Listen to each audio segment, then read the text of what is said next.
things are looking great. I've started to kind of get all the tape and everything off of the firewall and reinstall these little black plugs and things like that. I've got the rear mount in. That's just about all that I've really done. Just took a few minutes to sort of clean it up, and it's looking pretty good. Got some packages that just arrived so we can continue to move on this thing. Next thing up is the wiring. So if you notice here, got all this wiring that we need to tuck through, and we're gonna go over that. It's pretty simple. Hybrid racing fuel rail.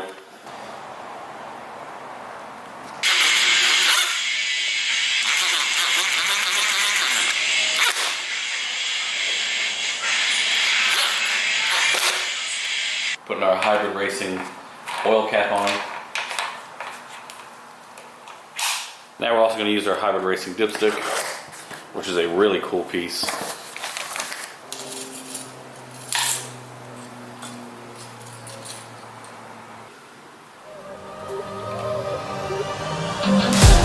Yeah, I got the juice, yeah, I got the juice. Whip game cool, make them look like cool. Always play cool, that's the biggest rule. Fuck it, what they doing, keep on doing.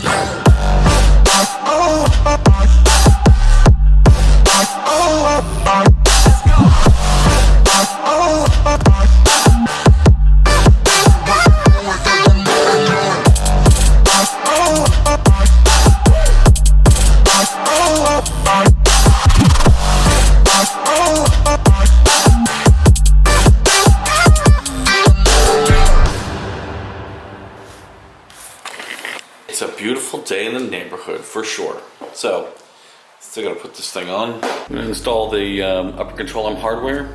You can see there's a little rubber O-ring, which is pretty cool, protects the paint. The great thing about these things is that really it covers up any paint imperfections, because these do crush the paint pretty badly. They give you new nuts.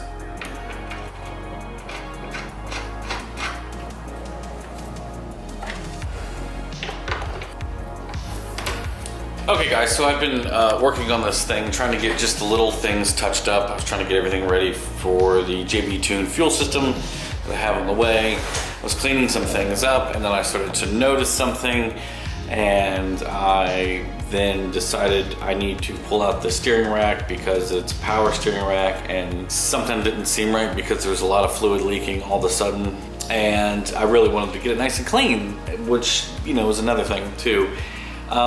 So yeah, I'm not sure if I just got set back or what. So here's my steering rack. You can see that obviously the boot's ripped. That's pretty typical. It's overall pretty messed up. This whole side is toast and broken. Mostly just a inner tie rod, I think, but it is pouring fluid out of this thing. Given the circumstance and the situation, I may just try to find a manual rack. I know a lot of people love power steering, but with a manual rack and the right set of wheels and tires, it's really not that bad as far as steering. The only thing that's kind of annoying me about it is that it just kind of feels like it's pushing me back a little bit. Obviously, I've got the passport mount in with the red hardware, and I've got the upper control arm hardware, which looks great here. See in there, there was a red coilover in there, but we're gonna go over the coilovers here in a little bit, but I've got the MPC strut brace, which cleans it up, makes it look really nice. And they make them in different colors as well. So yeah, I was working on mounting the hybrid racing fuel pressure regulator over here. Everything's just about ready to go. I was trying to finish up all the brake stuff. I've still got to put this seal in, which is a pain in the ass for the AC, tuck the wires, and hopefully get to some of that. So we're moving right along.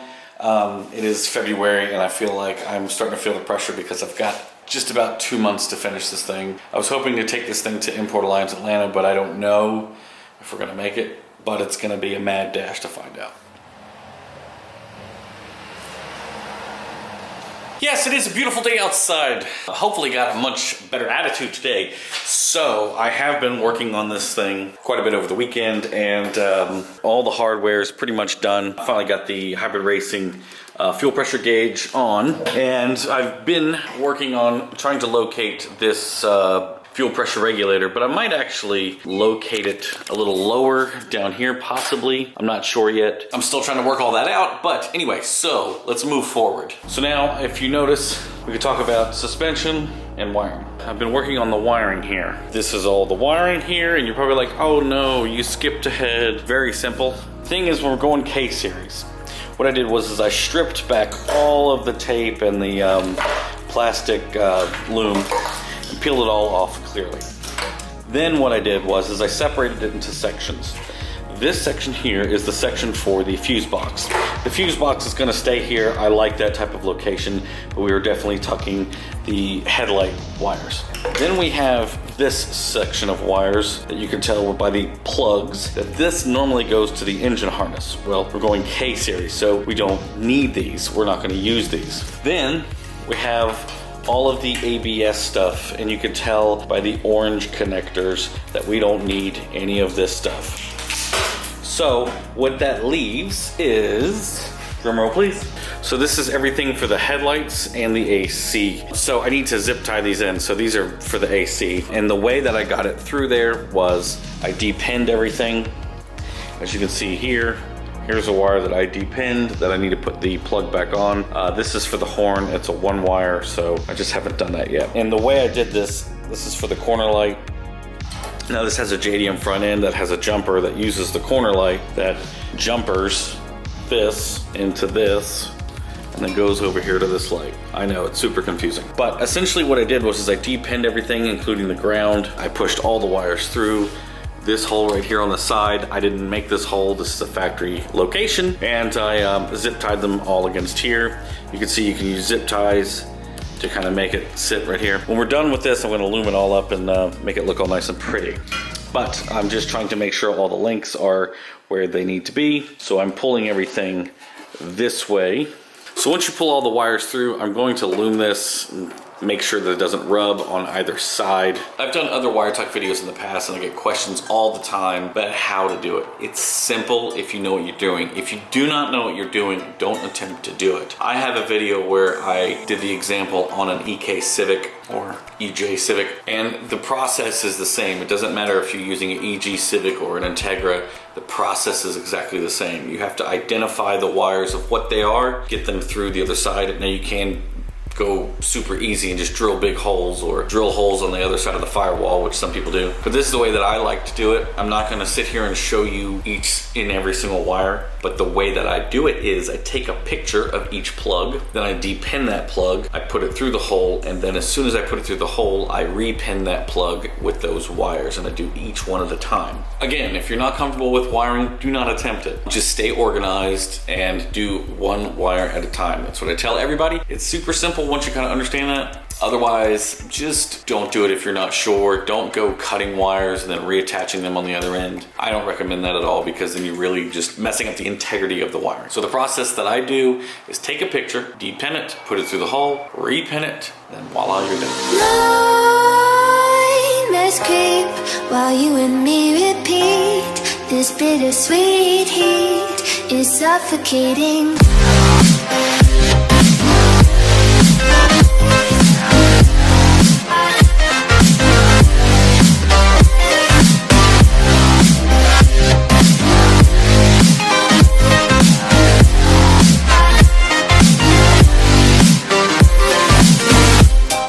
So I'm kind of at a stopping point right now because the wiring on the driver's side is a little bit, I'm gonna really have to go through that, and because it's JDM headlights, I gotta go through some wiring stuff. So I'm at a stopping point, and I figured I would take this opportunity to sort of reconnect with you guys in the spirit of sort of understanding what's going on with the car and why things are the way they are and why I've been making the choices that I've been making. Given the comments in the last couple of videos, I think maybe there's a misconception as to what I'm doing with this car. This car, this Integra that I'm putting together, is meant to be more of a fun, sort of not so super high level sort of build, if you want to call it a build. In regards to the reason why was because I built the EJ1 up to such a level that it was honestly, it got to the point where it wasn't fun. People ask me all the time, do I miss the EJ1? And the answer is no. Probably the main reason for that is that summer of 2018, I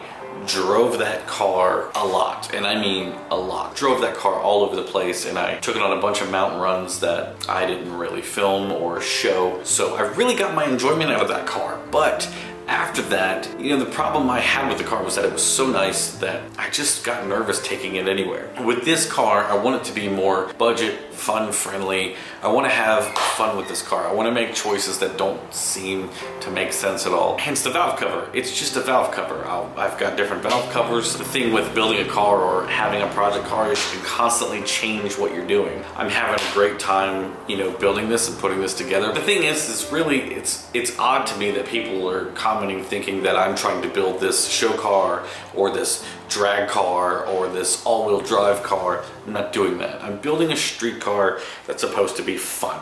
So suspension. The car had Buddy Club N Plus suspension on the car, which I got to ride and experience firsthand. For me, it was way too stiff. My experience with it has been, I got an Integra years ago that had Skunk 2 Pro 2 suspension, and I was so excited about this suspension. I was like, this is real, you know, coilovers, I'm gonna be able to do this, this, and this. I got the car, I took it for a drive down some really, really curvy roads, and I was blown away on how aggressively the car was able to handle and stick to the road, and I was just, my mind was blown. And then I started to drive it back and forth to work every day and around town, and I wanted to just end life because it was so unbelievably stiff. Later on down the road, I was able to experience other suspensions. I eventually found my happiness point. So my favorite suspension has come down to TN, and one of the reasons for that, I believe, is the spring rates. So given that I'm not really a fan of super stiff suspension, I started to look around for what was an affordable choice and what was something that you know, that would work well for the street. And it really came down to spring rates. Just about everything that I found had really stiff spring rates. So after searching everything, looking through reviews, something that's affordable, I ended up with this brand. Ta-da! The Maxpeedingrods, everybody's favorite budget coilover. And these are impressively good. So when you unbox this bad boy, ta-da! It's missing one of the coilovers because I installed one already. I already put one on that side. But these things, for what they are and the money that you get, they are actually a phenomenal choice. And these are the ones with dampening. So I really wanted to try these out. Plus you can get them in red, yippee-ki-yay. I'm sort of excited. The spring rates for these are 8 in the front and 5 in the rear. And for most other coilovers, you're usually dealing with like a 10 to 12 on the front and a 8 to 10 on the rear. So for me, that's like way too stiff. I like a softer suspension. I've actually had the non-dampening and I wanted to try the dampening, so we're gonna give this a go. So when you pull these bad boys out of the bag, these are actually really nice. These are actually really nice. Dampening. I think these are 16-way adjustable. The reviews on these are really good. I'm gonna leave the settings completely how they are out of the box and then go from there. I'm gonna be doing a review on these later on to see how they run and see how they do. Of course, they give you the adjustment keys. So they send these spacers for the front and these washers for the rear. They basically make these for the size of the EF. So because we're using on an Integra, I have to use this guy. So we'll just pop it on. Good to go. Now I know what you might be thinking. You're like, why use these? These are made in China. In fact, every time I've seen, installed, used a set of these, they're surprisingly good for the price. I mean, you just cannot beat them. You know, big secret within the industry is that most coilovers are made in Taiwan. And they just choose different spring rates and different dampening rates and just go with different settings for each brand. Now they actually send nuts for the coilovers, but we're not using these because they're a little bit big. We're using the MPC strut brace for these. They actually send you nuts that fit in there, no problem. And this fork, all the way down. The little metal piece has a space in it. You want to line that up.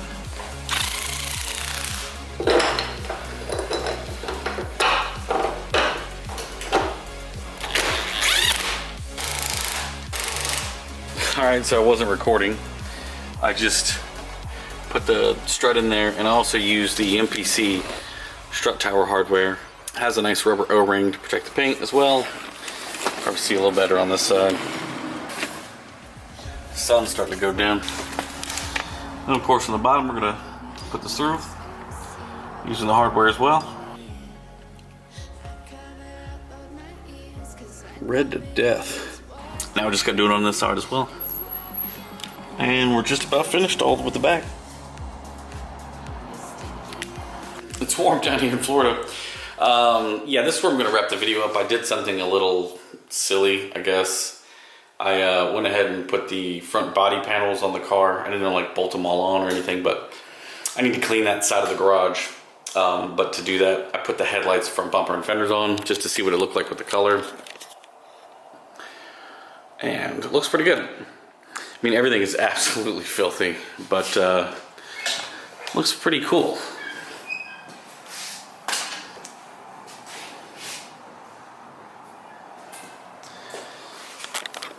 With this guy in there, it might work pretty good. I'm gonna light it up. Let's see, these are the lights that I have in here.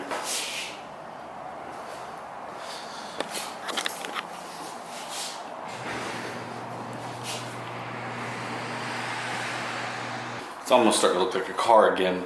So now we have suspension. I'm thinking about putting the rear wheels on and dropping the bottom so that way I can get sort of an angle on the car. See if we can put the engine in from the bottom this time. At least that's kind of the idea or plan, but of course I still need to finish a lot of this stuff up. So it's not that much more. I'm hoping, you know, maybe another week I can wrap all this stuff up and finally get the engine in. But it's exciting. It's finally starting to get there. Got spoon calipers off to the side. I was cleaning them. Still trying to figure out what to do with the spoon calipers because I've had a lot of people offer me a lot for them. I wanted to do an RBC, but that's just not really something that's in the budget, and I'm gonna need to get K-Pro. All right guys, so this is where we're gonna wrap the video up. Thank you so much for watching. Click subscribe if you haven't already, and hit the bell. I gotta say that again in 2020. Hit the bell. Comment down below, and if you do want to get in touch with me, the best place to do that is probably through Instagram or Twitter. Thank you guys so much for watching. Click like because it really does help. See you in the next one. Peace out. Keep living your dreams.